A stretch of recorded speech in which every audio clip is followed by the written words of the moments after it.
Shavua Tov les amis, bonjour à toute l'équipe. Razak, désolé pour le retard. Et voilà, on commence Bezrat Hashem. Ouais, comme vous dites, c'est une belle équipe, merci pour les brachot. Shalom de Los Angeles, shalom à tous, à toutes, Bezrat Hashem, tous les endroits que vous êtes, qu'on se retrouve tous réunis, Bezrat Hashem. Le son, il n'y a pas de son.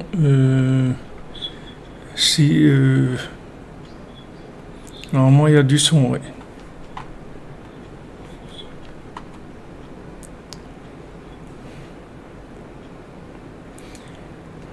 Ok, non, normalement, il y a du son. Ouais.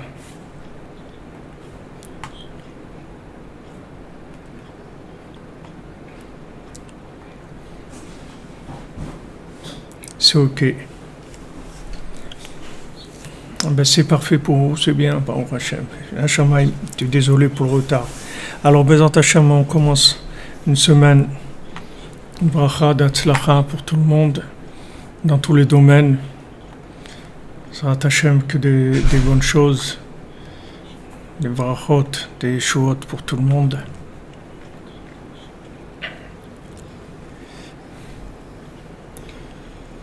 Anet Grima Bleimoke Ebs Batnana Yafra Koma Jonathan Ben Miriam Kola Yeshuot Bezrat Hashem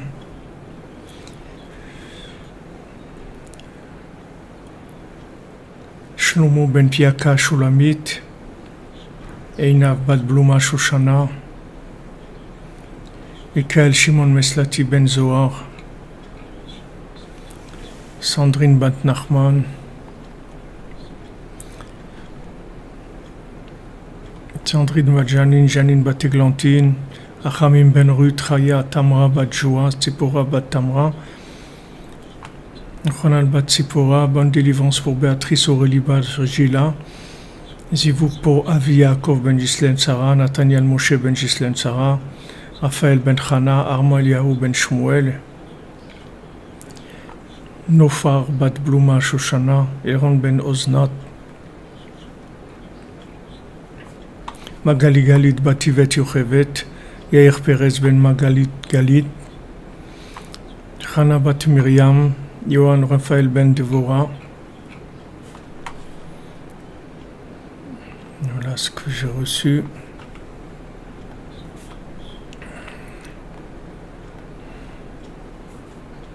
Et Fouach Lema pour Shalom Charlie Ben Simcha.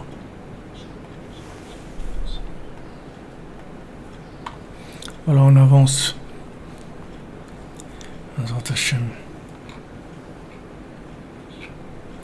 Ah, Shmirat Halashon, c'est vrai, Zivug Esther Bataïcha. Merci pour le rappel de Shmirat Halashon, très important. Alors, on y va.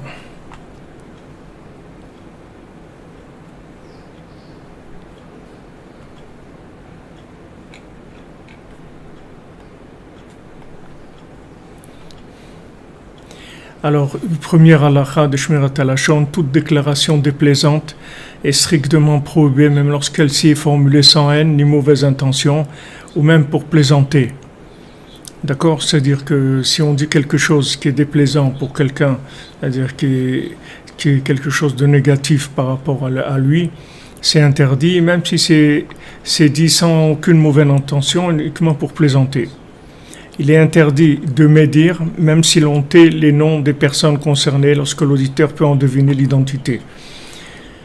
Donc une autre halakha, c'est-à-dire on peut pas faire du lashon hara, c'est-à-dire sur quelqu'un, sans dire le nom, en sachant que peut-être que l'autre il va deviner de qui il s'agit.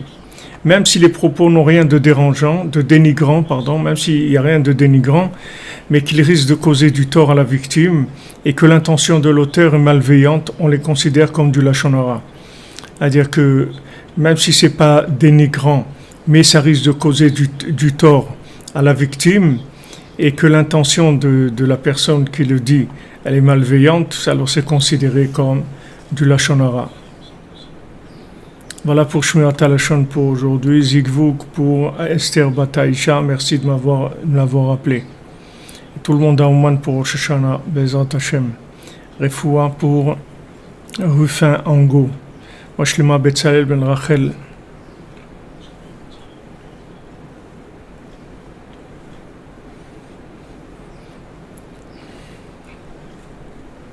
Washlima pour Dan Maïmon ben Sarah Sultana.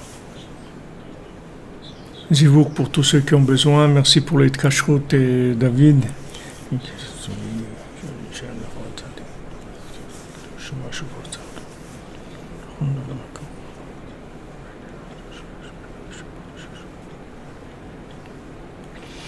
Donc la semaine dernière, on a laissé dans notre Torah 55 le fait que maintenant, des fois, Hachem, il donnait le mérite à celui au mécréant, au méchant, au mal intentionné, il lui donnait le mérite dans le jugement, c'est-à-dire qu'il gagnait dans le jugement, même si c'est un menteur, même s'il il agissait avec tout était faux. Hachem, il lui donne raison quand même, parce que avec ça, il va sauver la personne, en fait, de choses beaucoup plus gênantes.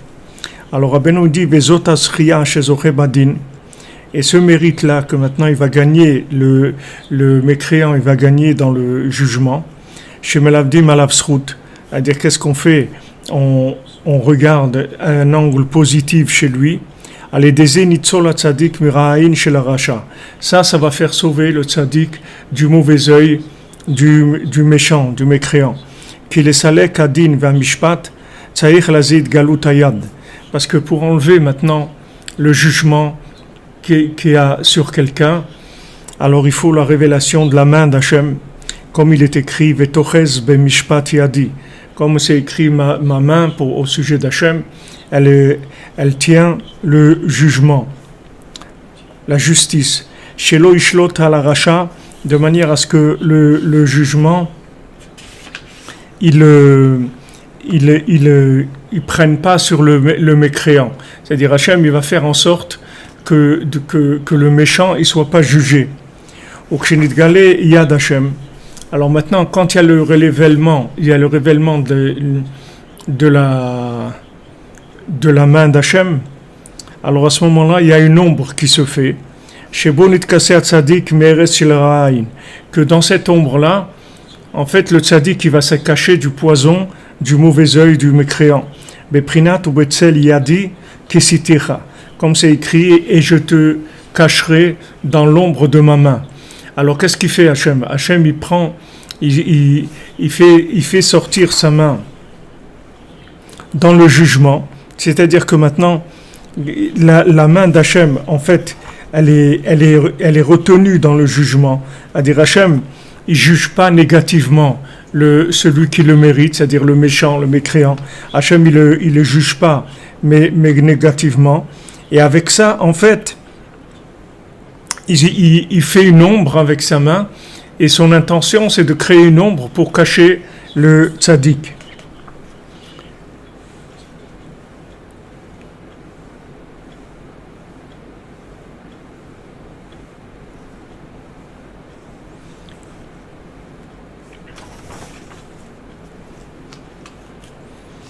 C'est-à-dire, Rabbeinu ici, il utilise une explication de ces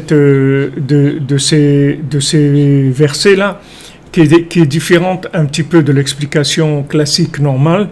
C'est-à-dire que Rabbeinu, quand il dit que maintenant la main d'Hachem, elle tient dans le jugement, ici Rabbeinu dit qu'elle tient, c'est elle se retient. C'est-à-dire en fait, Hachem, il retient son jugement pour pouvoir faire une ombre et cacher le tzaddik, pour cacher la personne du mauvais œil du rachat. Et ça se fait par le fait que le tzaddik lui-même, il juge positivement le mécréant en disant, bon, même s'il a fait ça et tout, il devait sûrement être dans une situation difficile, où il a dû lui arriver des problèmes, etc. Et il essaye de trouver quelque chose pour juger positivement le rachat, et à ce moment-là, il crée cette situation.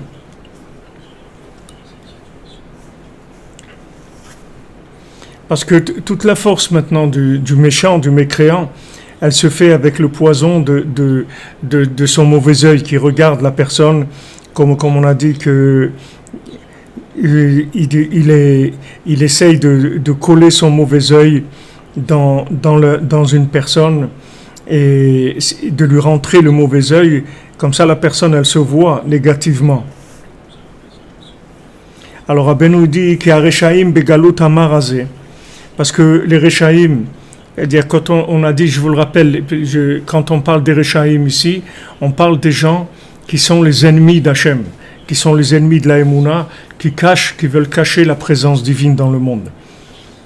Parce que ces Rechaim-là, dans cet exil amer dans lequel on se trouve, Enehem les Tushim Ker'im Utzak, alors leurs yeux, ils sont ouverts, c'est-à-dire comme un miroir, Ve'eres Enav Mabitim le Merachok, et le poison de leurs yeux, ils arrivent à voir très loin.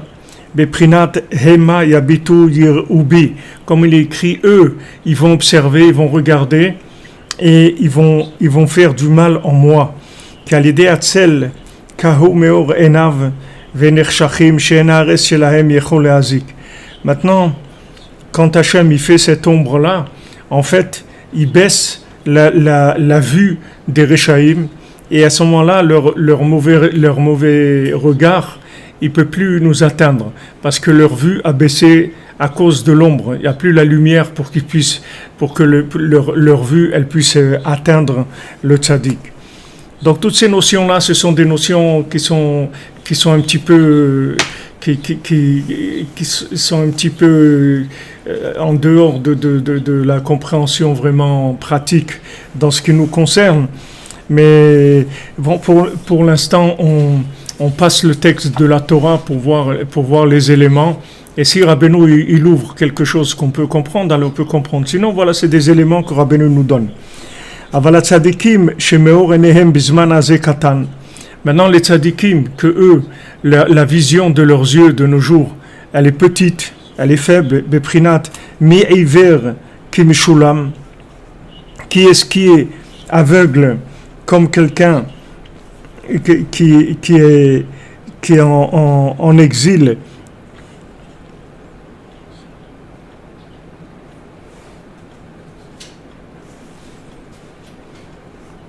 Ça c'est un passouk qui est ramené dans Yeshayahu.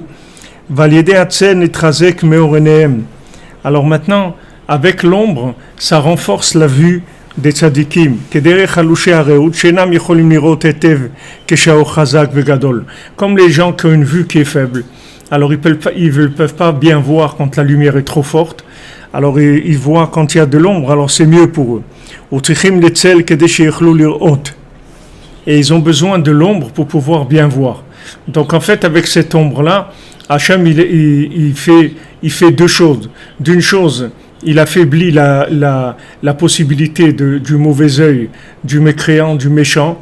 Comme ça, il voit pas loin. C'est-à-dire, il peut pas faire de mal de façon profonde. Ici, quand on parle de faire du mal, ça veut dire de façon profonde, d'attaquer la personne dans sa émouna, dans sa foi. Avec l'ombre qu'Hachem fait, donc la personne, le rachat, le mécréant, il peut pas faire ça, il peut pas faire de mal. Disons, le mal qu'il fait, il va pas toucher les fondements de la foi. Et d'un autre côté, cette ombre-là, elle va permettre au tzaddik de mieux voir. C'est-à-dire, le tzaddik, il va avoir une meilleure vue dans cette ombre-là. Vezeu tzofer racha la tzaddik ou mevakesh la mito. Et c'est ce qui est écrit, que maintenant, le méchant, il regarde, il observe le tzaddik et il veut le tuer, c'est-à-dire avec son mauvais œil. Haïnu imaraïn, avec son mauvais œil. V'Hachem lo yazvenu beyado. Et c'est écrit, Hachem, il va pas l'abandonner dans l'explication simple, ça veut dire il va pas l'abandonner entre ses mains, c'est-à-dire il va pas le laisser tomber entre ses mains. Mais Rabbeinu dit Beyadodai kahainu bidgalot yad Hashem. Mais Rabbeinu l'explique différemment. Il dit Hashem lo yazvenu. Hashem il va pas abandonner le tzaddik beyado avec sa main d'Hashem.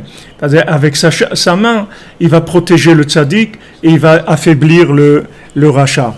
Valiedema shenitgale yad Hashem. Alors, qu'est-ce qui permet la main d'Hachem de se révéler? Aliede velo yachsheu beshafto. Par le fait que maintenant, ils font pas de tromperie dans le jugement. Aliede prinat vatoches bemishpat yadi prinat maro mishpatecha. Par le fait que maintenant, la main d'Hachem, elle tient le jugement. C'est-à-dire que ton jugement, Hachem, il est élevé.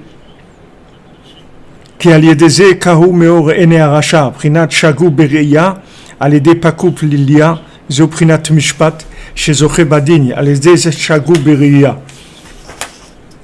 nerchar meor enav.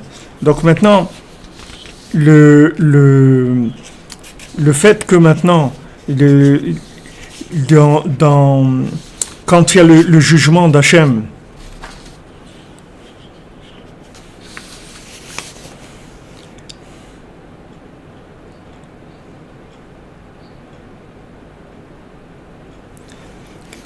c'est-à-dire quand il y a le jugement de Hatem, c'est-à-dire que Hachem lo yarchi enu beishafto. Ici c'est pas ce que j'ai voulu dire que c'est pas ce que je dis que Hachem il a un jugement droit. Ici ça veut dire que Dafka Hachem il juge pas négativement, il juge pas justement le rachat comme il devrait le juger. Par le fait que maintenant il retient sa main dans le jugement par rapport à celui qui mérite d'être jugé. Prinat marom mishpatecha, c'est-à-dire que il fait monter son jugement à Hachem au-dessus de la logique. C'est-à-dire que normalement, un jugement logique, c'est toi tu as raison et toi tu as tort. Donc toi tu dois le rembourser parce que tu as tort. C'est tout. Mais là, il fait un jugement qui est élevé, c'est-à-dire qui est en haut. C'est-à-dire c'est un jugement au-dessus de la logique. Bien que c'est un jugement que apparemment il donne raison aux méchants et il donne tort aux tzaddik, mais c'est un jugement qui est d'en haut, c'est-à-dire un jugement qui vient d'un niveau élevé, c'est-à-dire que l'intention, elle va beaucoup plus loin que l'apparence primaire du jugement. Parce que maintenant, qu'est-ce qu'il veut Hachem? Hachem, il veut baisser la vue du rachat, du méchant, d'accord? Prinat Shagou Bereya, comme c'est écrit, se sont trompés quand ils ont vu parce qu'ils ne voyaient pas bien. Aliede Pakup Lilia, c'est-à-dire à cause de ça, ils ont. Je regarde ce que ça veut dire, qu'est-ce que ça veut dire ce mot-là, Pakup Lilia?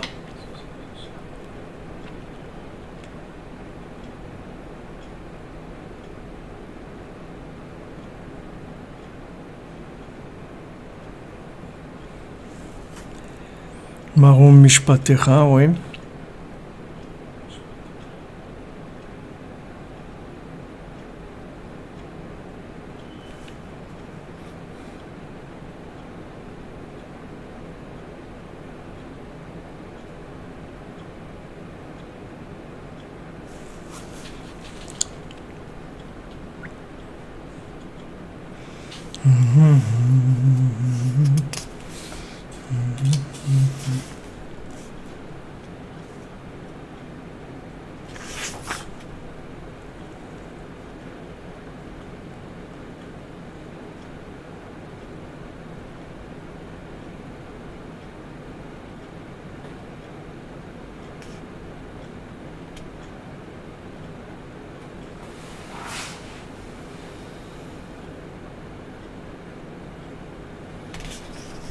C'est-à-dire qu'ils ont mal vu, le rachat, ils voient pas bien parce qu'il y a l'ombre qu'Hachem lui a faite. Donc ça, c'est le principe du jugement, que maintenant, on voit que le mécréant, en fait, il a gagné en justice.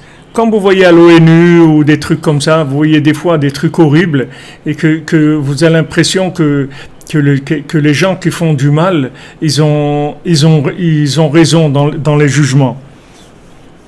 Mais en fait, toute l'intention d'Hachem, c'est de les faire tromper dans leur vue après, c'est-à-dire qu'ils voient pas, qu'ils ne voient pas bien, donc ils vont pas voir le tzaddik.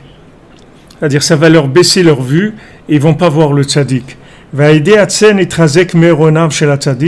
Maintenant, quand il y a l'ombre, alors d'un côté, Hachem il a obtenu que la vue du méchant, elle va être faussée par le fait qu'il y a de l'ombre, mais d'un autre côté, on va gagner que le tzaddik, lui, maintenant, il va pouvoir voir bien parce que la lumière est moins forte et donc il peut voir plus précisément.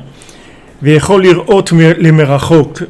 dit que maintenant le tzaddik il peut voir loin. Et Saena il est harim, comme c'est écrit, je lèverai mes yeux vers les montagnes. C'est-à-dire que maintenant il est déjà, il peut aller voir déjà très loin. Vero masig tzidkato shel Hashem idbar. Qu'est-ce que ça veut dire? Ça veut dire que maintenant il va voir loin, c'est-à-dire il va voir comment Hashem a raison. Et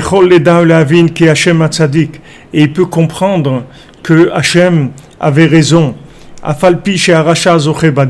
Même qu'il voit que le mécréant, maintenant il a eu raison dans le jugement, il va voir que en fait c'est tout ça, c'est Hachem qui a voulu que la chose elle soit comme ça. C'est-à-dire qu'au lieu maintenant de voir le jugement à un niveau primaire, c'est-à-dire voilà, celui qui a fait le bien il a raison, celui qui a fait le mal il a tort, il voit ça à un autre niveau. Même que maintenant le mécréant, le mécréant, il a gagné dans le jugement.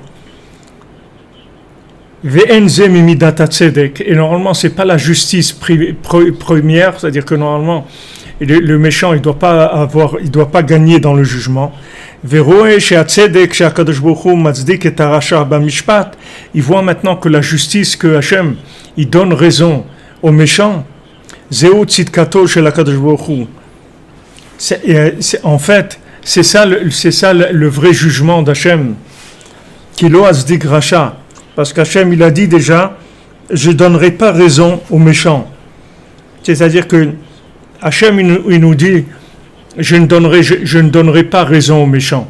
Alors comment ça se fait maintenant que dans le jugement on voit que le méchant a gagné dans le jugement?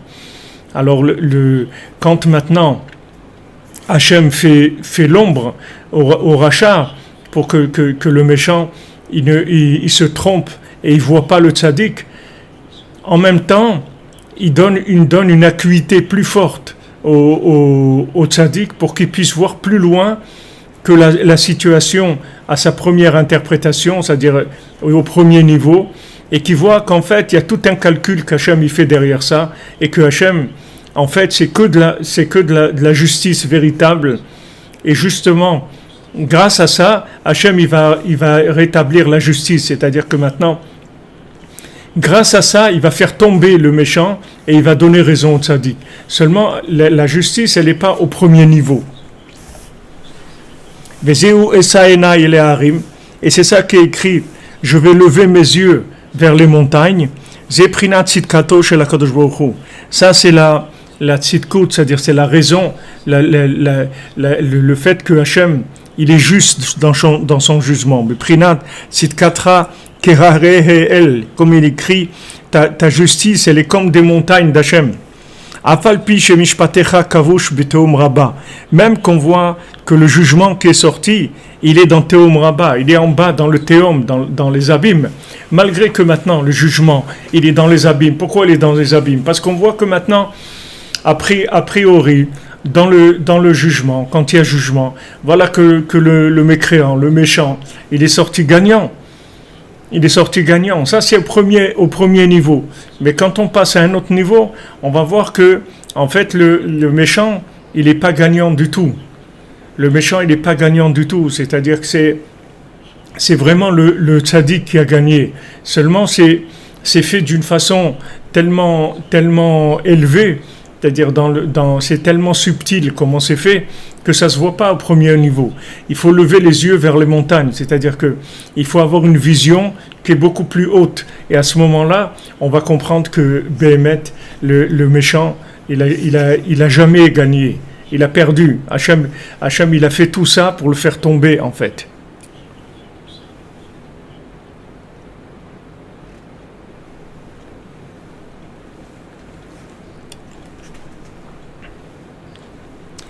Alors, Dalet, Rabbeinu dit, Aliédé Chizuk Ariya Shel Hatzadik, par le fait maintenant que Hachem, il renforce la vue du tzaddik.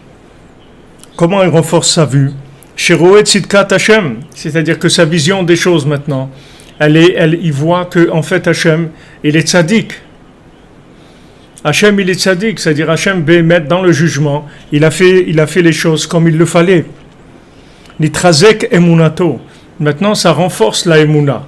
Parce que maintenant, quand on voit a priori, c'est-à-dire quand on voit le jugement à son premier niveau, on dit mais ouais, mais pourquoi maintenant c'est toujours les bons et les gens droits qui se font voir et les autres ils gagnent, ils sont haut placés et c'est eux qui ont tout et les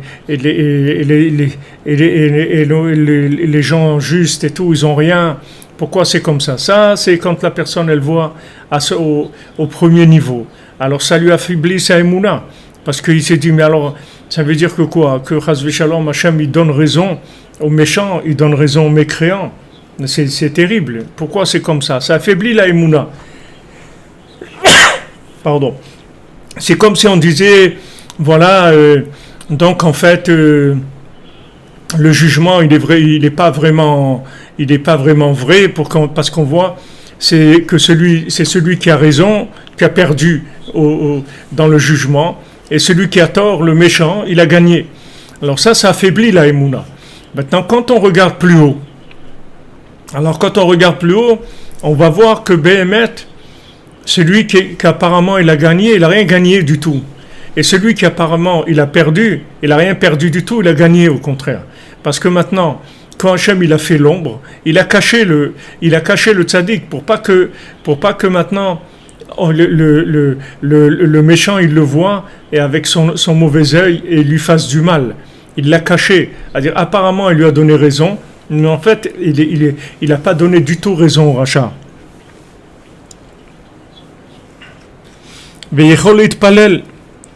Parce que maintenant il peut prier. Pourquoi il peut prier? Parce que maintenant, ça lui a enlevé le nitpachet libo miakmimuto. Son cœur, il s'est redressé de son côté qui était un petit peu tordu. C'est-à-dire, il avait le cœur un peu froissé, ça le dérangeait de voir comme ça. Mais comment ça se fait que c'est les méchants qui gagnent et les bons ils perdent? Ça pince un peu le cœur, ça détourne un petit peu le cœur. Et donc on ne peut pas prier, parce que quand on vient pour prier, on n'est pas vraiment en confiance, on n'a pas la émouna avec Hachem. Parce que pour être en confiance, on est obligé quand même de voir qu'il y a une justice divine dans le monde. C'est-à-dire que maintenant, quand quelqu'un a fait le bien, quand quelqu'un a raison, alors il faut que ça marche, qu'il ait vraiment raison. Mais maintenant tu me dis, voilà, il a raison, mais il a perdu au tribunal, ou il a perdu dans le jugement. C'est difficile à accepter ça. Donc quand maintenant Hachem il fait ce jugement-là, qui met sa main, c'est-à-dire qui fait l'ombre, il permet au tzaddik de voir beaucoup plus haut. C'est-à-dire, du moment où il voit plus haut, il va voir que vraiment Hachem, il a calculé tout. Et tout était que pour le bien de la personne que, soi-disant, elle s'est fait avoir, elle a rien perdu du tout. C'est elle qui a gagné. Et à ce moment-là, sa émouna, sa confiance dans Hachem, elle se renforce. À ce moment-là, il peut prier mieux. Parce qu'avant, il avait le cœur un peu pincé par le fait qu'il avait mal interprété la chose. Parce que maintenant, quand il voit que Hachem, Béhémet, son jugement, il est tout à fait droit, et juste. Nitpashet halev me'akmimuto venitiasher. Alors le cœur, il se décontracte et le cœur il devient droit. Beprinat vetkitatra le yishrelev.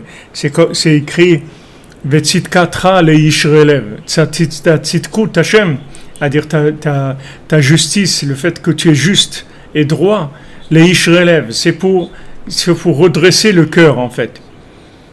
Sitkasra les yishrelev, ça veut dire sitkasra les yacher et talev. Ta tzitkut, ça permet de redresser le cœur. Kimitrilan et kam libo milamin beshlemut b'Hashem idbar.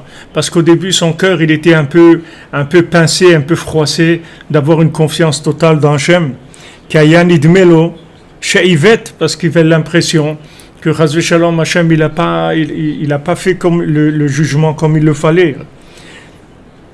Akadosh Baruch Hu est adin, que Hachem, il a un petit peu détourné le jugement et qu'il a donné raison au rachat. Maintenant qu'il voit qu'en fait Hachem, tout ça c'était que de la justice, mais elle n'était pas au premier niveau. Il fallait aller un petit peu plus loin pour se rendre compte que c'était une véritable justice. Alors à ce moment-là, son cœur, il se redresse, c'est-à-dire son cœur, il peut être entièrement dans la confiance dans Hachem. Alors qu'avant, son cœur, il était un petit peu serré, un petit peu détourné, parce qu'il voyait les choses différemment. À ce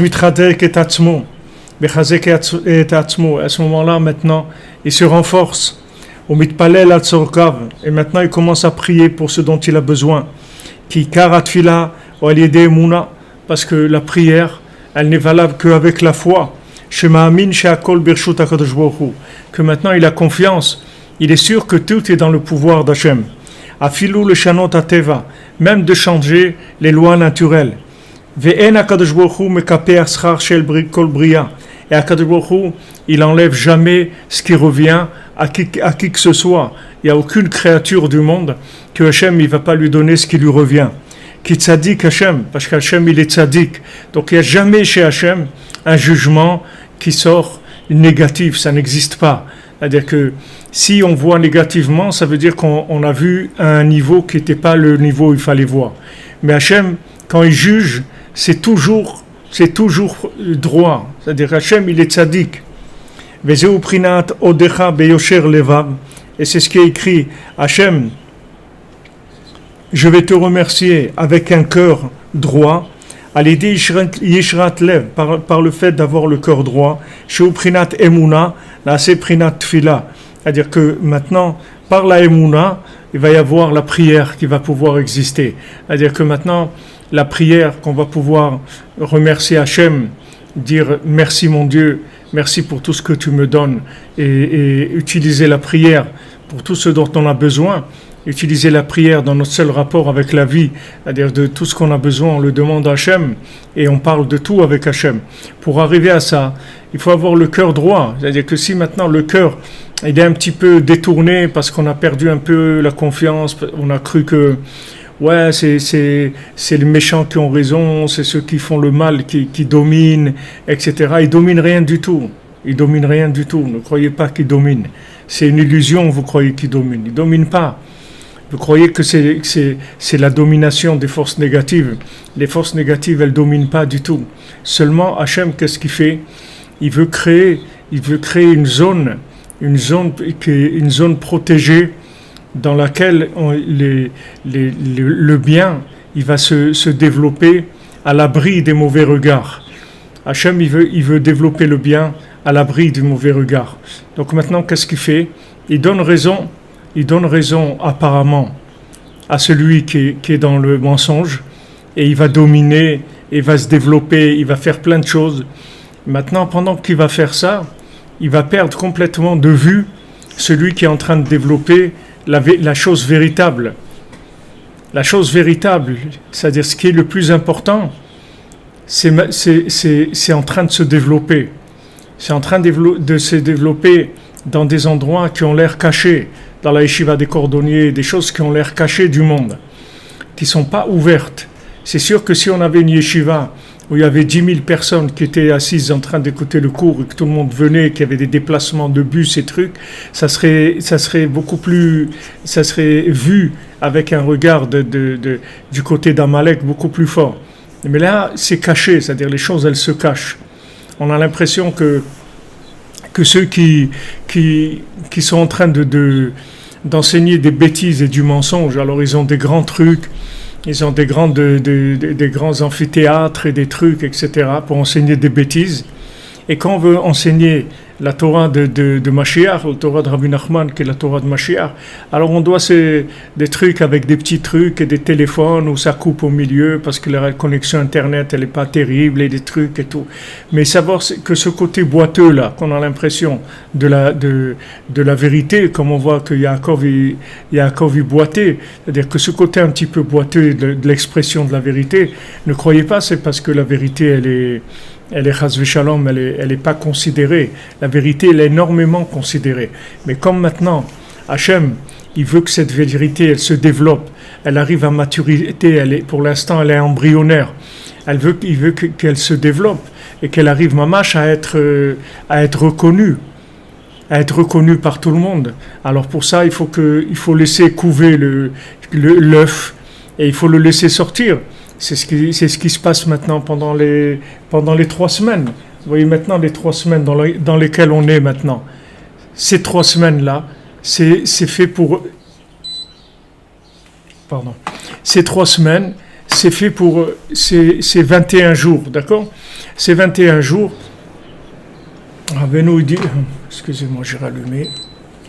Rabbeinu dit que maintenant, ces 21 jours, comme on sait, c'est le temps qu'il faut à une poule pour couver un œuf, pour que le poussin il puisse sortir.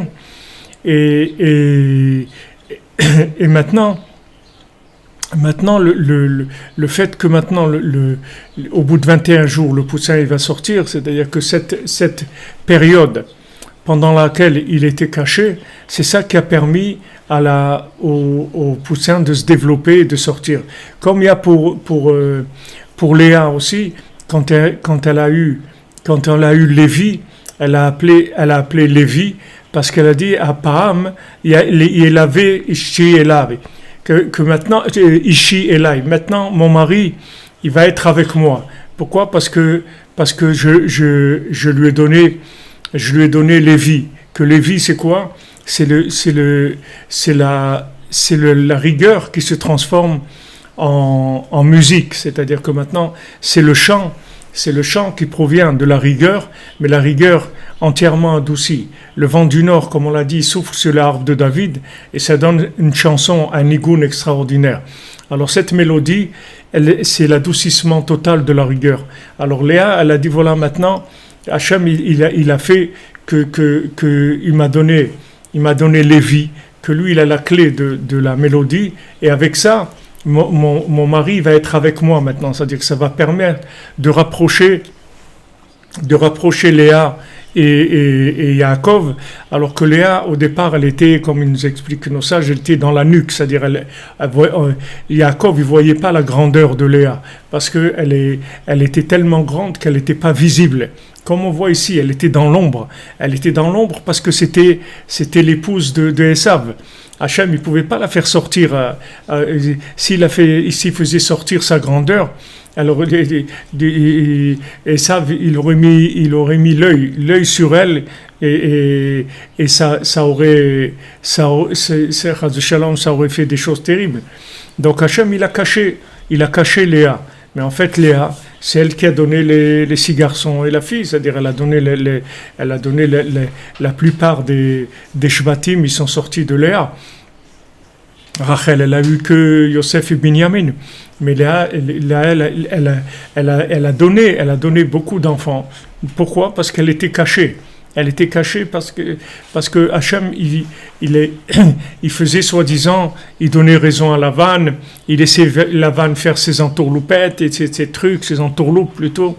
Il le laissait se soi-disant rouler Yaakov. Ouais, c'est injuste, j'ai travaillé 7 ans et pour Rachel, et toi tu me donnes Léa, qu'est-ce que c'est cette injustice et tout. Mais Yaakov, il Il n'est pas rentré là-dedans. Il est resté. Il a dit ok, alors je vais travailler 6-7 ans pour Rachel. Il est resté. Et en fin de compte, c'est ça qui a permis la révélation de la vérité. C'est-à-dire au départ, les choses les plus importantes, elles ont l'air cachées. Elles ont l'air cachées complètement. Alors de nous-mêmes aussi, il faut savoir que c'est comme ça. C'est-à-dire chacune individuellement, c'est comme ça.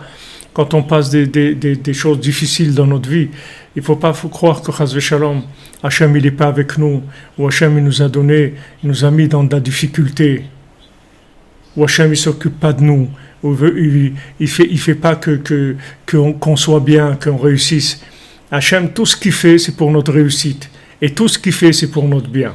Seulement, il faut savoir que ce bien-là, pour qu'il puisse sortir de l'embryon et ne pas, chas v'shalom, avorter, arriver à faire ses 21 jours, c'est-à-dire arriver à sortir de la coquille, alors Hachem, il le cache pour pouvoir le couver.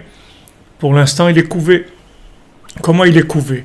Il est couvé que maintenant le rachat, il ne peut pas le voir. Comme on a vu dans le Sipurei Maasiot, comme dans les explications du Sipurei Maasiot, c'est-à-dire on est les malbish lo et panav, c'est-à-dire on le cache en racontant une histoire pour pas qu'ils reconnaissent pour pas que Amalek il reconnaisse la personne. Donc on la cache dans une histoire, dans une histoire qui a l'air de parler de tout et de rien. Et dans cette histoire-là, on va faire pouvoir sortir la personne, c'est-à-dire le bien qui est en elle, il va pouvoir sortir. Alors que si maintenant la personne, elle voulait sortir le bien de façon logique, c'est-à-dire de façon que visuellement, le bien, il soit visible de façon claire, alors ce bien-là, il ne pourrait pas exister, il ne pourrait pas vivre. Il serait attaqué sans arrêt, ce serait impossible. Ça serait impossible parce que le bien c'est quelque chose de trop grand pour que ça puisse sortir au grand jour. Donc qu'est-ce qu'on fait? On le cache et comme ça il se développe mais sans que maintenant il soit vu. Et pendant ces 3 semaines c'est ce qui se passe. C'est-à-dire que maintenant Hachem, qu'est-ce qu'il a fait? Hachem il voulait que construire le 3e temple. Donc maintenant, pour construire le 3e temple, c'était impossible de construire le 3e temple avec toutes les attaques qu'il y avait du côté négatif. Il y avait beaucoup d'attaques des forces qui sont négatives, qui disent ouais, c'est pas juste. Pourquoi maintenant? Pourquoi, comme la sortie d'Égypte, pourquoi tu vas les sauver? Ils ont fait plein de bêtises, etc. Comment Hachem il va amener la destruction, c'est-à-dire la construction, du 3e temple. Il va passer par la destruction, c'est-à-dire que maintenant il fait que maintenant il y a soi-disant la destruction du temple et on casse les tables, les premières tables de la loi.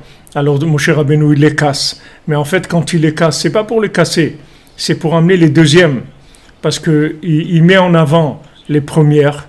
Pour que les premières soient cassées, de manière à amener les deuxièmes, que les deuxièmes, elles vont être beaucoup plus discrètes que les premières, et elles vont passer et elles vont tenir.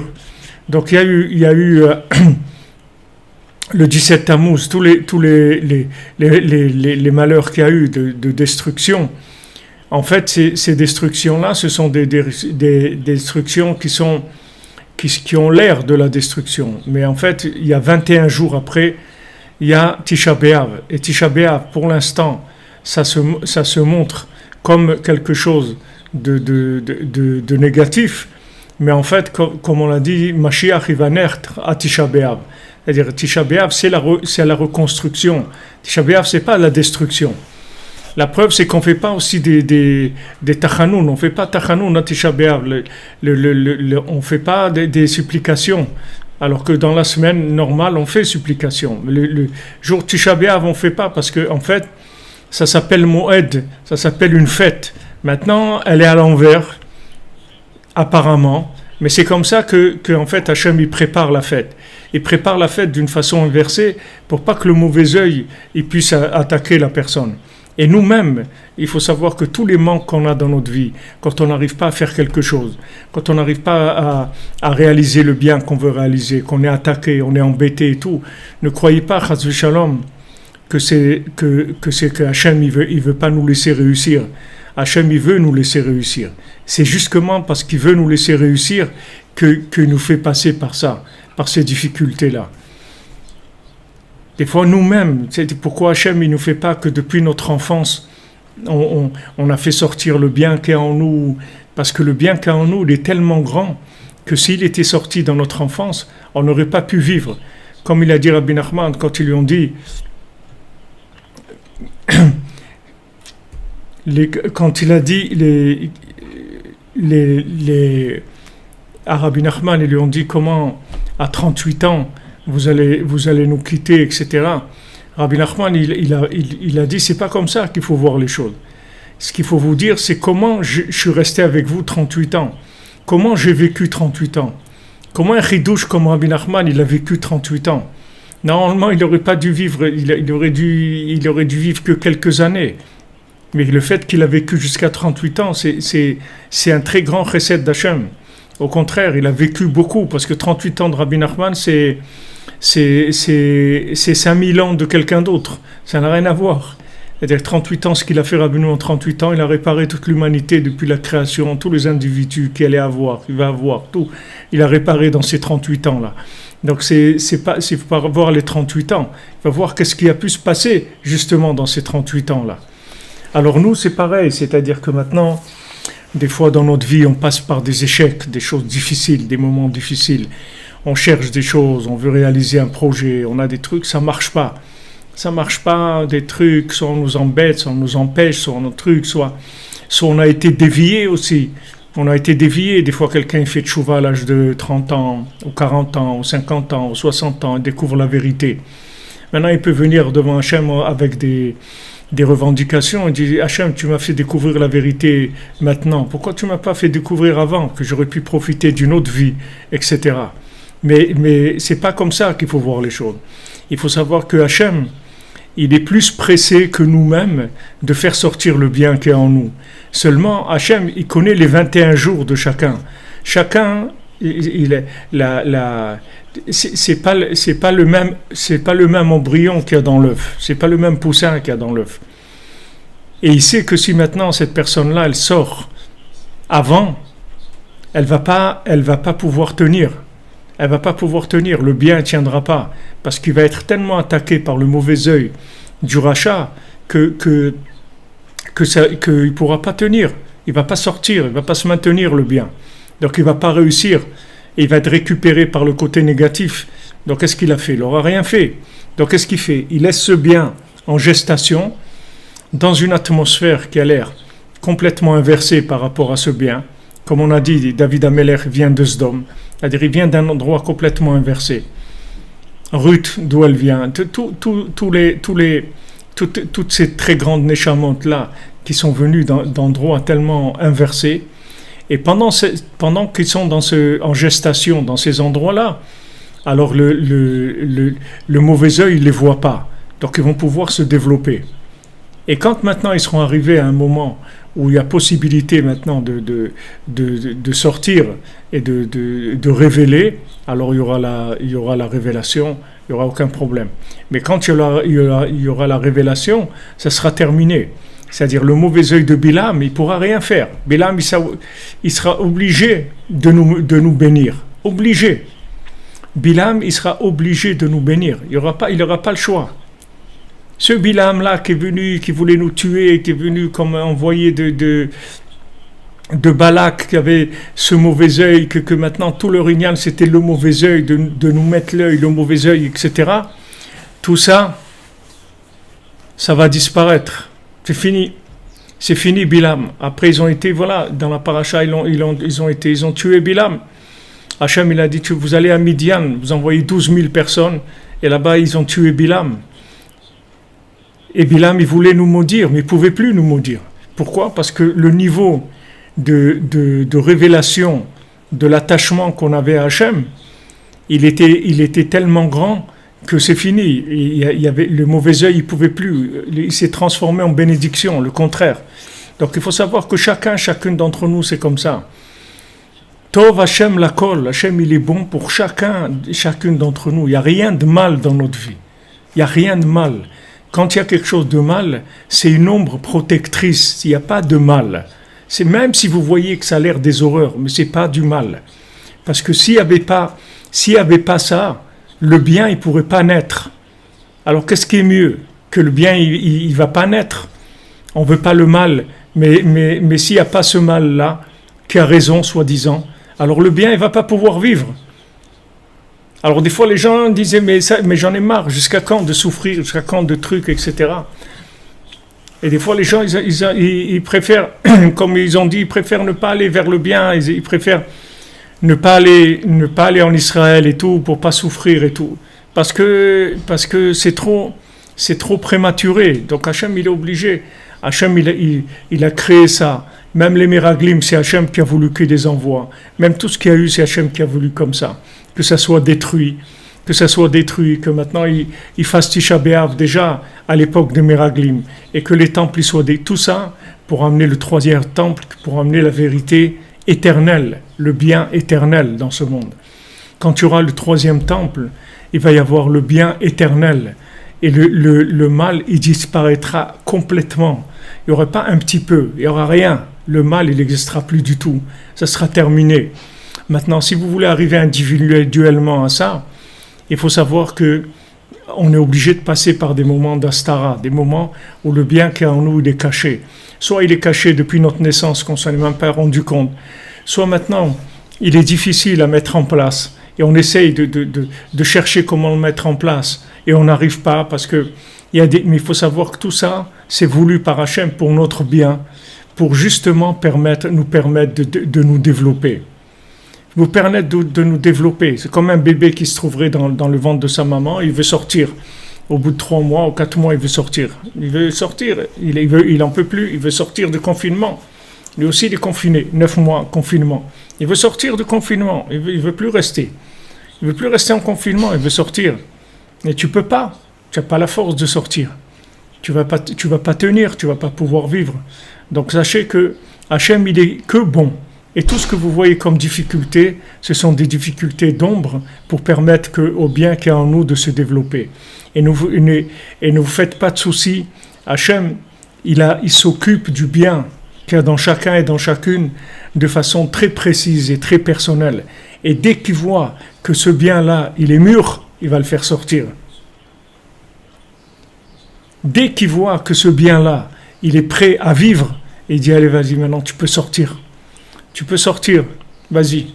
Sors, Mazal Tov. Allez, voilà, il est né.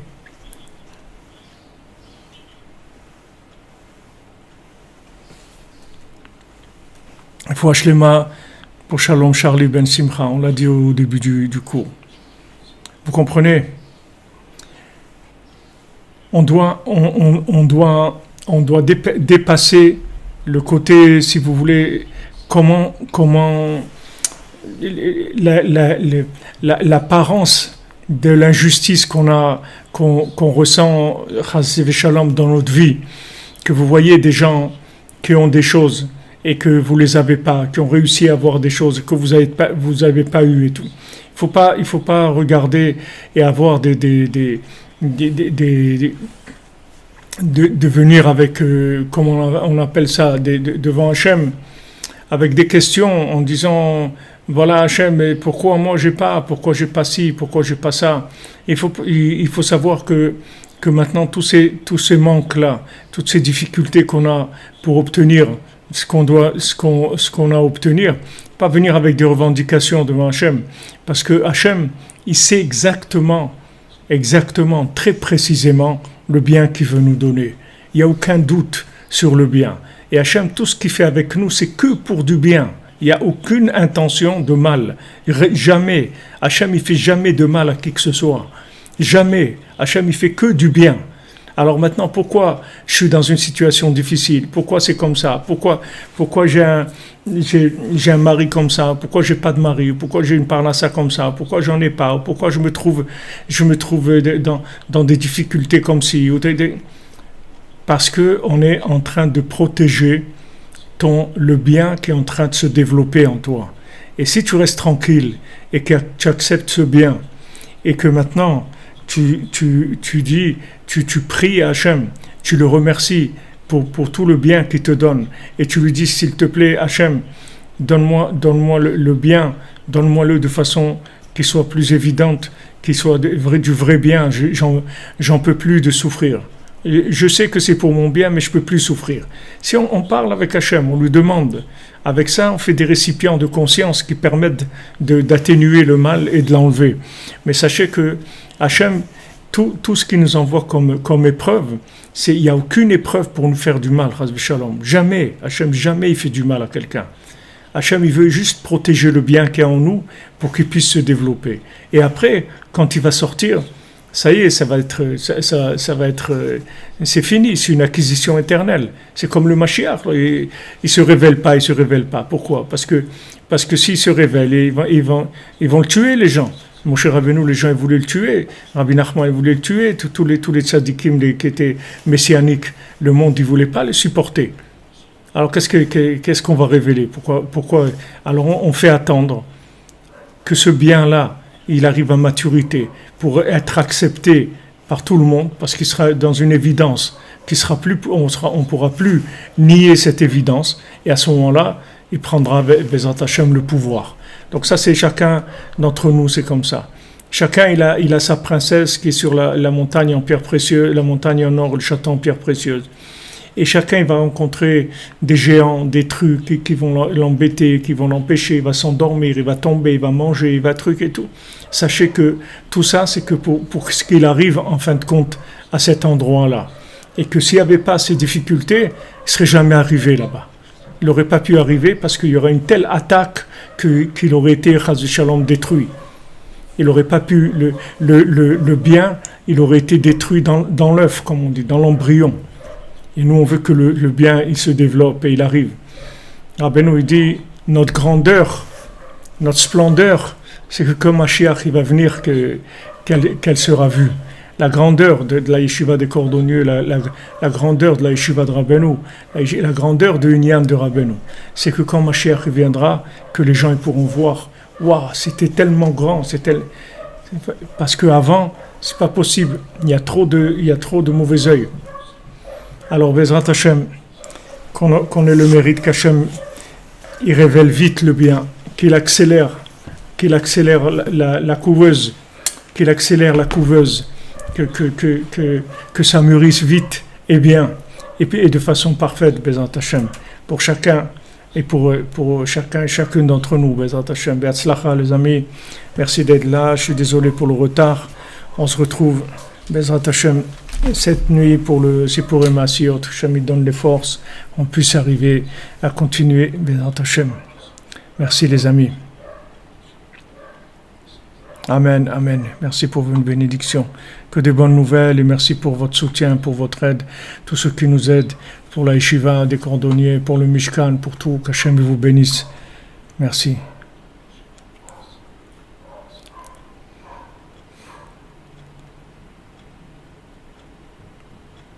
Et oui, ce qu'on a sous le nez, nous, et ce que vous dites, M. Pentrel, ce que nous, on a sous le nez, et la majorité, elle ne le voit pas, il faut de la patience, qu'est-ce que vous voulez faire? Qu'est-ce qu'on va faire? On peut pas, on n'a pas de moyens, c'est obligé de venir à la vitesse des gens, on ne peut pas faire autrement, avec de la patience. Amen, merci. Amen, merci pour vos bénédictions. Que des bonnes choses.